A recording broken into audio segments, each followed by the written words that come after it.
হয় একজন ফিজিসিস্ট। উনি আর কি ইউসিএলএ তে আর কি কাজ করেন, গবেষণা করছেন।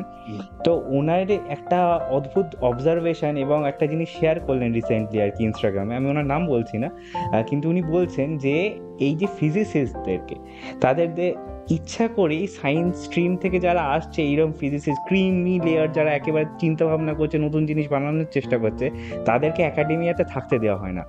কেন দেওয়া হয় না? কারণ হচ্ছে কিভাবে দেওয়া হয় না, প্রথম কথা হচ্ছে যে তাদের স্যালারি প্যাকেজ খুবই নমিনাল স্যালারি। ইভেন তাকে এভিক্ট করে দিয়েছে তার ফ্ল্যাট থেকে, তারপরেই সে এই আর কি বক্তৃতাটা রাখছে, বলছে যে আমাদেরকে ইন্ডাস্ট্রি ক্যাপচার করার জন্য আর কি খুব চেষ্টা করছে। মানে ওরা চায় যে আমরা বম বানাই, ওরা চায় না যে আমরা যে জেনারেল রিলেটিভিটি আইনস্টাইন বানিয়ে গেছে সেটাকে আরেকটু এগিয়ে নিয়ে যায়, ওরা ওটা চায় না। ওরা চায় যদিও বা এগিয়ে নিয়ে যায়, সেটা আমাদের থ্রু দিয়ে এগিয়ে নিয়ে যাবে, যাতে আমরা ওই ক্যাপিটালটাকে আমাদের কাছে রাখতে পারি। আচ্ছা, এইটার ব্যাপারে তোমার কি অবজারভেশন? না, এই বিষয়গুলো নিয়ে আমি ঠিক ভালো জানি না, কারণ এটা তারা বলতে পারবে যারা ইনসাইডার।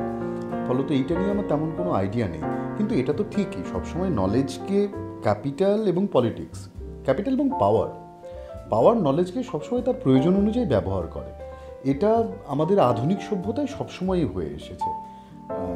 যেভাবে আমরা তো দেখেছি যে যেভাবে প্রথম বিশ্বযুদ্ধের প্রস্তুতি নেওয়া হয়েছে, দ্বিতীয় বিশ্বযুদ্ধের প্রস্তুতি নেওয়া হয়েছে, ম্যানহাটন প্রজেক্ট ইত্যাদি নানা রকম প্রজেক্টের ক্ষেত্রেই নলেজ বা সায়েন্সকে সবসময় পাওয়ার ব্যবহার করেছে। কিন্তু একেবারে এই ঘটনাটা খুব ইনসাইডাররা বলতে পারবে, সেইটা নিয়ে আমার খুব একটা আইডিয়া নেই।